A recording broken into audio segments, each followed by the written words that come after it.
Hi, I'm Michael Smith. At Berkeley College, we're committed to educating the public about the importance of higher education and its impact on our communities.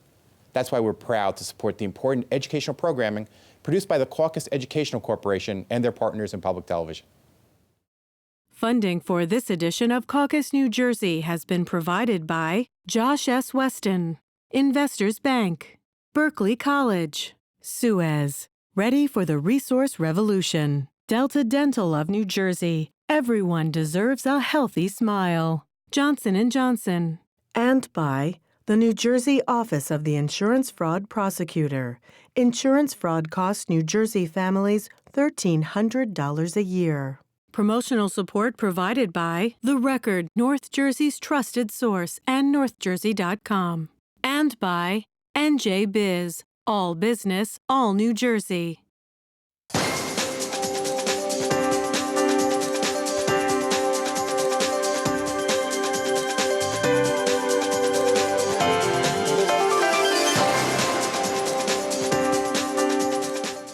Hi, I'm Steve Adubato. Welcome to Caucus. It is our honor to welcome for the first time here on public television Marcus Weldon, who is the president of Bell Labs and the chief technology officer of Nokia. Good to see you.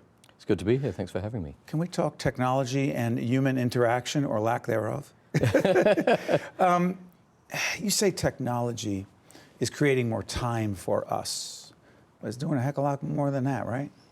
Yeah, it's, we've been looking at this quite a bit of what's the purpose of technology. And one of our philosophies in Bell Labs is think about the future, but think about it from a human possibility point of view. What do humans need in future? And so we've actually come up with the idea, and we're not the only ones, that say we want to create time.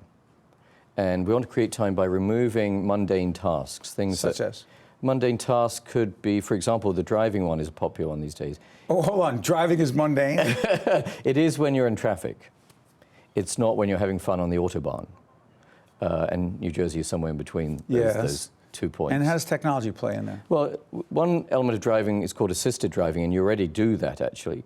Ways and services like that, which are helping you navigate around traffic by giving you an option for the best route, avoiding traffic, avoiding accidents, etc. That's a way that you are, in some ways, saving time. And so that's one you're already using quite a bit. You could argue that using Amazon saves the time, the trip to the mall, finding if the item's in stock, being disappointed when it's not, and then driving home and repeating. Amazon essentially allows you to save time in shopping. And there are many ways we're saving time, but we're also thinking about the idea of creating time, which is time that wasn't available to you. And so if a car could drive itself, that's new time, because the task of driving was the same, but now you don't have to drive. You're actually creating time by making time available that wasn't before because you had to be doing something. And now you don't have to do that thing, and you can use that time for something else. By the way, clarify for us so everyone understands. I don't want to assume people know exactly what Bell Labs is, and also then make the Nokia connection. Yeah, so Bell Labs is this crazy place. It's 90 years old, and it was founded originally under old AT&T, the monopoly. It was the research arm of AT&T. And then remember the days of Lucent Technologies, it was the research arm of that. Lucent then merged with a French company called Alcatel to become, oddly enough, Alcatel-Lucent. Bell Labs was the research arm for that. And now Nokia, or Nokia as the Finns say, has bought Alcatel-Lucent, and so Bell Labs is that research arm. So we invent the future of, I would say, information, networking, telecom for that company and for the world, we think. Let's do this. You talked about creating more time through technology. But the other side of this, which you also think a lot about, and we were talking about the fact that we have a lot of kids between us, right? Well, you have 5. Almost a soccer team between us, I think. Almost. See, you would think soccer. I would think a basketball team plus 4 extra. How about this? That's good. What about the impact of technology on our human interaction to the point where you mentioned Marshall McLuhan before we got on the air, and McLuhan talks so much about the medium being the message. Has Facebook, Twitter, Instagram become not just the medium, but the message in and of itself, to the point where, I don't want to be overly philosophical, but we don't need to have human interaction? We'll do it through technology. It's a really good question, isn't it? Obviously, there's an advantage to interaction at a distance, being able to do that over networks. You save time. Back to that thing, I don't have to travel I came here today to see you, it's great, but in many ways you can now do that remotely, right, with some efficacy. But the problem is humans are still physiologically wired to want this, to want direct interaction, to create trust, to actually really engage on difficult topics. I don't think we can do that remotely. So I think there's a balance between, we can do mundane, trivial things like saying hi to each other and sending 140 characters to each other over digital media. Or agree on when we're going to meet. Or agree when we're going to meet, What about when we yes, have to no. work something out? Then we have to meet, I think, in person. Video conferencing attempts to get there, but those are often set up so I'm sitting across from you to create this same relationship we have here. And then trust is really done and formed in that way, we think. So there's still the need for physical interaction for difficult things. New teams coming together, Nokia, acquiring Alcatel-Lucent, the people have to come together to trust each other. But then they can rely on digital media to augment that. And I think that's sort of where we're happy using technology as an augmentation to physical and in a balance between the two. Robots, where are we going? Good question. Robots. I have questions, I don't have the answers. Yeah, well, that's why you're here. Yeah, hopefully I have the answers. Robots, a good thing in many ways for mundane tasks. Intelligent tasks, of course, you still need a human involved to guide the process. So I actually think the future is about, we call it augmented intelligence. And what we mean is the augmentation is of you, not a replacement for you. Artificial intelligence, which has been talked about a lot recently, I think Stephen Hawking said it may be man's greatest accomplishment, but also man's last accomplishment. I don't think that's true. I think the goal is actually to augment what you can do, but it's still you doing it. So tools have always been used in that way, you know, hammer, ability to create fire, writing. They augment your ability to communicate. Well, without that human being, there is no artificial intelligence. Right. Well, the idea is that in the end, these things become smart enough that, in fact, they remove the need for you. But I think our view is no. In fact, there's a lot of literature that says in the end, humans need to make the decision. All the robot does, or the artificial intelligence system, is help you make a better decision. And that's where we think it goes. We talk safety, security, all this information out there, protecting ourselves from, I mean, the question of privacy, the question of access, the question of, okay, so where am I drawing the line? Where are the barriers?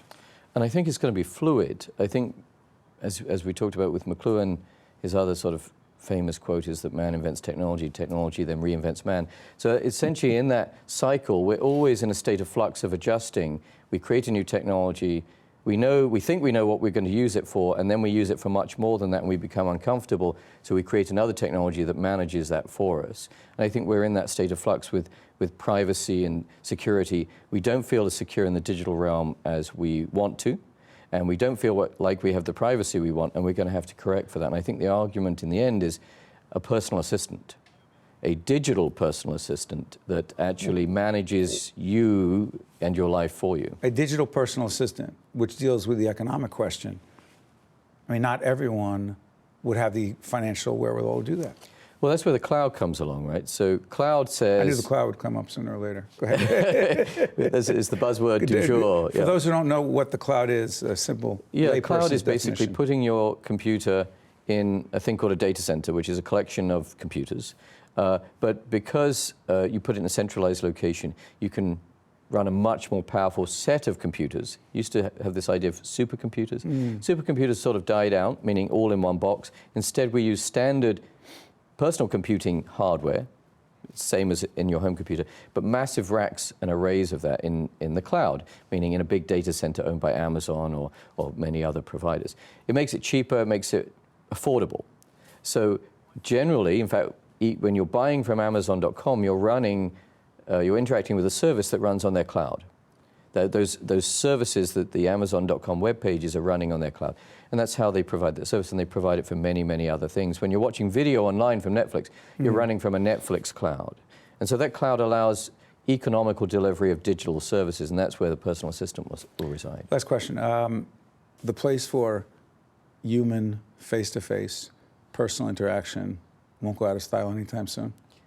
It won't, although increasingly, like the movie Her, you might be talking to a robotic version that is emulating a person, and you might quite like that. Are you saying soon out of a job, or going to have to learn? No, because you're too good at what you do, and so. But In some ways, we will be interacting with digital versions of you Marcus, as well. I also think you said somebody else, not really me, but another version of me, a better version of me, technologically could be also here. Yeah, and even of me. We may not be here, but it'll still be a good interaction. I was glad you're here today. Marcus Weldon is the president of Bell Labs and the chief technology officer of Nokia, or as the Swedes say?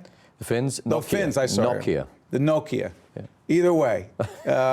Thank you so much for joining us. We learned a lot. Stay with us. We'll be right back right after this. I think I'll be here or a robot will be here. I'm not sure. That's great. Thanks very much. To see more Caucus New Jersey with Steve Adubato programs, visit us online at steveadubato.org. If you would like to express an opinion, email us at info@caucusnj.org. Find us on Facebook at facebook.com/Steve Adubato PhD, and follow us on Twitter at Steve Adubato. We are pleased to be joined by Dr. Renee Armour, who is a breast oncologic surgeon at JFK Medical Center. Good to see you, doctor. Nice to see you. Can you help us, particularly the women out there who are a bit confused? The American Cancer Society has put out some new guidelines as it relates to when women should be having mammographies. Correct. Am I right that there's some confusion here? Absolutely. What is it? It's that very reputable organizations are putting out different standards for guidelines for screening. And by the way, there's the U.S. Preventive Services Task Force, and that is another organization. Correct. And they are not in sync with the American Cancer Society. Correct. And is it 40 or not? And neither are in sync with American College of Obstetrics and Gynecology or American College of Radiology. So basically, I think what we've come to is it's not one size fits all.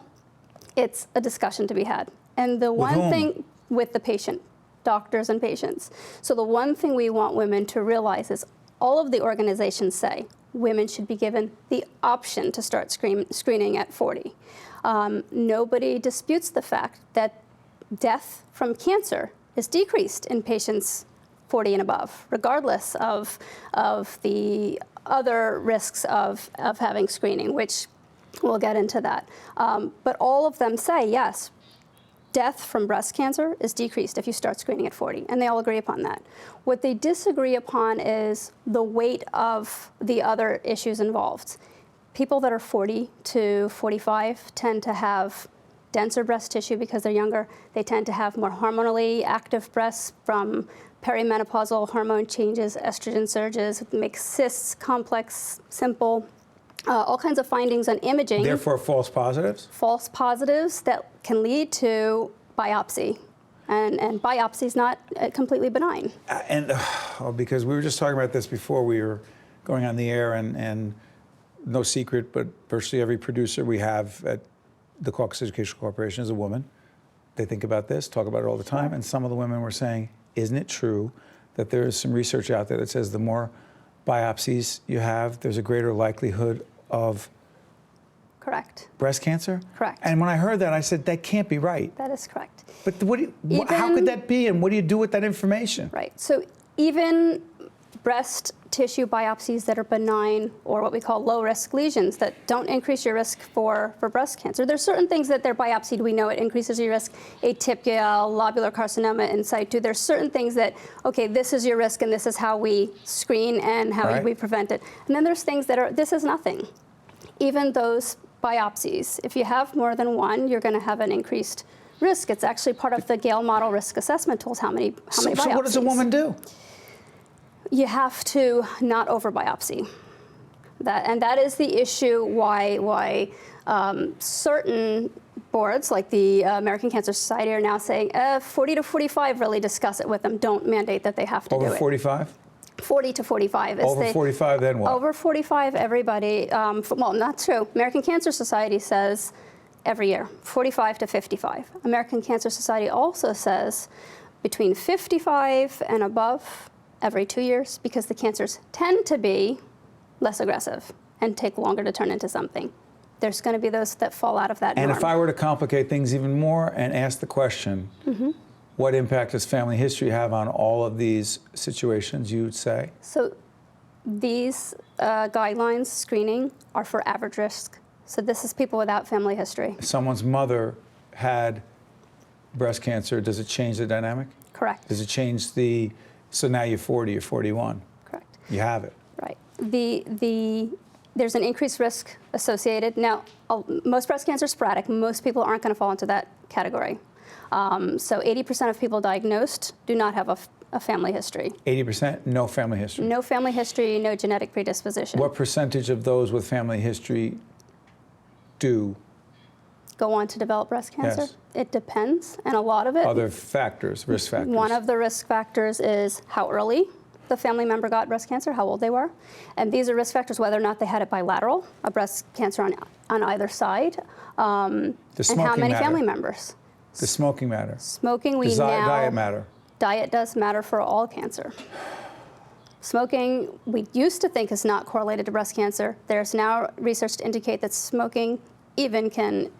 Can we give women out there right now any specific advice that they can take to the bank, to use that expression, diet? Anything you could say to them? Yes. Go. Low fat, high fiber for everything. Sugar? Low sugar. Okay. Weight is more the issue with breast cancer. If you are above the normal BMI, you have an increased risk of breast cancer. Correct. Because estrogen breast cancers. Higher? If you're higher than it, yeah. Yes. And it increases your risk? Right, correct. If you're above the recommended body mass index, you are at a higher risk for the estrogen-related breast cancers, which a vast majority of them are related to estrogen. Body fat turns into estrogen. Woman goes to see her surgeon, her specialist. She should be asking what? After she hears this, she sees this interview, she asks what? What is right for me? Okay, because every woman has the right to get mammogram at 40, and all of the guidelines say women should be given the option. So I don't want them to lose track of that and say, I can't get my mammogram at 40 anymore. It's not recommended. And insurance and all this? So far, it's not an issue. Not an issue? Not an issue. At 40? But it can start to become an issue. It may? Correct. I have not had patients thus far. The one little kink where a patient was coming to me saying that they didn't, it was an oversight on that part that they actually could have it done if it was prescribed. So you understand women's confusion, but you're still saying talk to your physician, go through this, yes. Find out what's right for you. That's the best advice we can give right now. Yes. But I can let you know, myself and everybody I know that as a physician still recommend 40. You're going to do it right now. Say Correct. It's 40? 40. No matter who says what? It decreases your risk of death from breast cancer. We'll leave it at that, doctor. I'm sorry, do you want to say something else? Well, I think that's more important than the false positives. Got it. Doctor, thank you so much. You're welcome. Complicated stuff, really important, and you help some people right now. Thanks so much. Thank you. Stay with us. We're right back, right after this. To see more Caucus New Jersey with Steve Adubato programs, visit us online at steveadubato.org. If you would like to express an opinion, email us at info@caucusnj.org. Find us on Facebook at facebook.com/Steve Adubato PhD, and follow us on Twitter at Steve Adubato. To be a seraph means to be there for each other through anything, thick and thin. Being proud to wear that seraph badge anywhere you go. To be able to do anything you put your mind to. Being a part of a community that cares for you. Not only the students, but the teachers and staff. It's being a part of the entire community. It means you're a timeless member of a unique group. Seraphs everywhere relish ambition, prosperity, happiness, success. And that, to me, is what a seraph is. So Mater Dei has a proud tradition of supports and academics. Have so many great alumni out there. We have put wonderful people in wonderful positions. We have people that have achieved greatness, and every one of them has said it all started here. That was Mater Dei Prep, and the chairman and founding trustee of Mater Dei is Renee MacDonald, and I want to thank you for joining us. And Thanks for before we having go any us. further, thank you for playing a big part in helping this extraordinary school in Middletown, New Jersey, off of exit 114 on the Garden State Parkway. You said it was so Jersey to know that. Yes. Why is that? Well, I lived in Omaha for a while, and people in Omaha don't talk in terms of how long it takes. They talk in terms of how many miles. What exit on the park? Yeah, yeah. Right. What exit? So our good friend Kevin Cummings told me about you, and because Kevin and I talk a lot about, over at Investors, we talk a lot about Catholic high schools. I'm a product of the Catholic high schools in Newark, or one that doesn't even exist anymore. Essex Catholic. So many Catholic schools are closing. This school had a problem. Yes. And? Yes, the school was losing money, Steve. It was going bankrupt, and the parish couldn't afford it anymore. Like many Catholic schools. Like many Catholic schools. And so the parish decided they really couldn't afford this and announced that it was going to close a year ago, February. Mm. And they came to myself and a series of people and said, would you help us? And we said, well, we need a new model. We need to do this a different way, which is we are business people, and we think this is a great product, but it needs to be run differently. We can't really depend on prayers of divine intervention as our marketing plan. But it's as a an Catholic example. school, and the Archdiocese is running it. So it has to be run that way, right? That's right. That's been the traditional answer, Steve, is that's the way it's got to be done. And through the courage of the pastor and frankly the bishop, they decided to try a different way, Diocese of Trenton. was the Diocese of Trenton. And Bishop O'Connell was good enough to listen to us. He asked us to come up with earnest money. We raised $1.6 million in 60 days, and then we had to go through a deep application process and due diligence with the diocese to prove to them that we could be financially viable. Describe that model. The model is fairly simple, Steve. It's actually interesting for Catholic schools today. Frankly, the best thing that's happened to Catholic secondary schools is the cost of college. So the model is fairly simple, what do parents want? They want really two things. They want their student to get into the college of their choice, and they want them in a safe and nurturing environment. And that's the business that the value proposition that we provide, and we do it at about $10,000 a year. Now, why was the school losing money?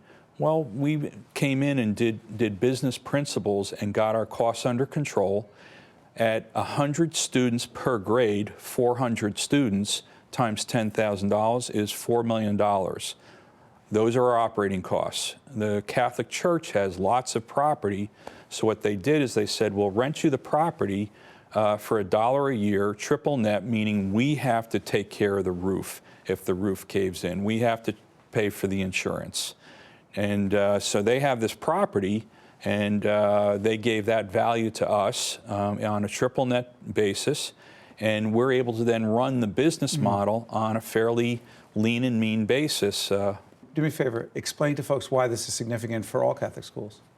Yeah, because this is really the community stepping in and leveraging the talent of the community to run this as a business. Now, let's walk a mile in the shoes of a pastor. The pastor has 4,500 registered families that need to be shepherded. And they need a shepherd, and that is Mass and all the sacraments, yet they need to have a PhD in education. They need to have an MBA to run all these schools. That's not what they were educated to do. And so we then come in as business leaders and keep the culture of a Catholic institution, but run it as a business. Why are Catholic schools so important? We advocate public schools as well. I'm a product of Catholic schools and public schools. Our kids are in public schools, but why are Catholic schools so important? I think the value system is a very big factor when we think about the fabric of America today. And parents, the Catholic school is not for everyone. We are a college preparatory school. Our goal is to get our students into the college of their choice. So it's not for everyone. But as an example, Steve, there are about 20% of our students who are somewhere on a language spectrum.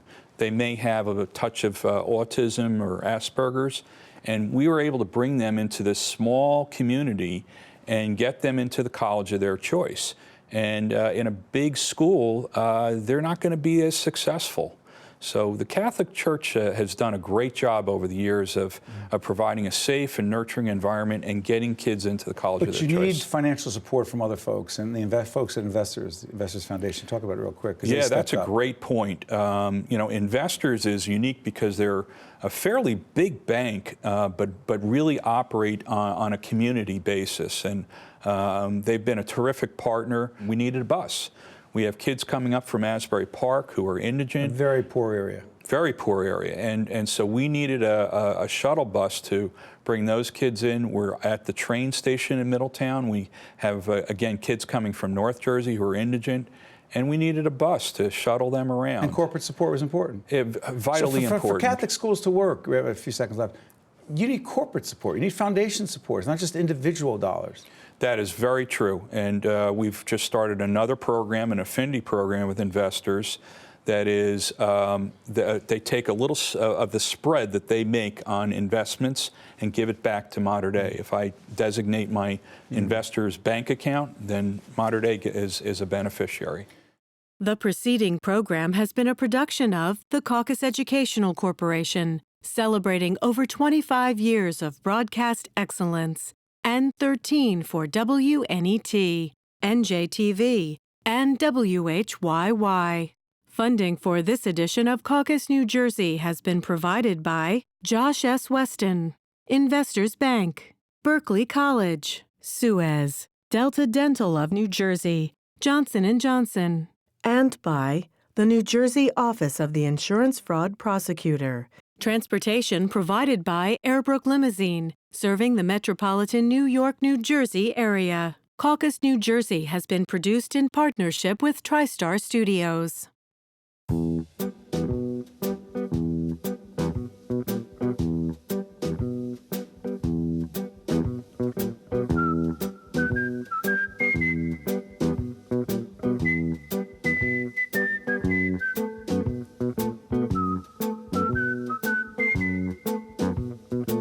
Think this is absurd? Insurance fraud costs every New Jersey family over $1,300 every year. Report fraud at njinsurancefraud.org.